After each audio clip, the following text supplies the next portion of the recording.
Hello hello mic testing.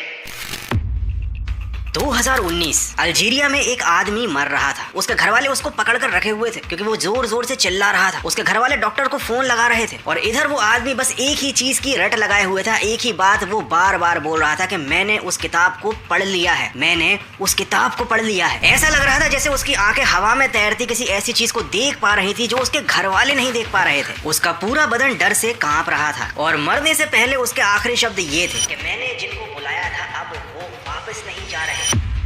अब देखो, दुनिया में ऐसे बहुत सारे लोग हैं या फिर कहूँ थे जिन्होंने मरते वक्त सेम यही बात कही थी। उन सब ने एक किताब पढ़ी और फिर उस किताब ने उनके साथ ऐसा कुछ किया कि उन सबको डरावने साए, आत्माएं और जिन्न दिखने लगे। उनको ये किताब पढ़ने के बाद एक ऐसा डरावना श्राप लग गया कि मौत खुद उनका पीछा करने लगी।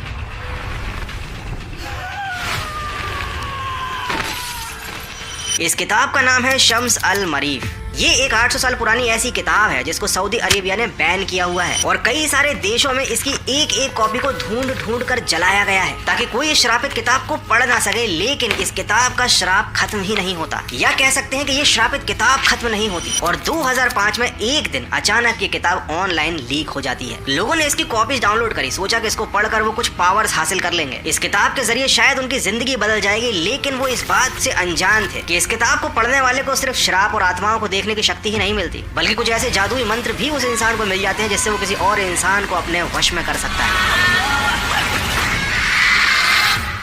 चीजों के बारे में मेरे मुंह से बातें सुनी होंगी, जैसे कि श्रापित पेंटिंग, श्रापित गुड़ियाएं या फिर बहुत सी श्रापित किताबें जैसे कि कोडेक्स गीगा, जिसे डेविल्स बाइबल बोलते हैं। लेकिन आज हम जिस किताब के बारे में बात करने वाले हैं शायद ही तुमने इसके बारे में कुछ सुना हो। एंड लिटरली इस किताब के बारे में जानने के बाद तुम्हारे मुंह से बस एक ही शब्द निकलेगा, पाप रे पाप।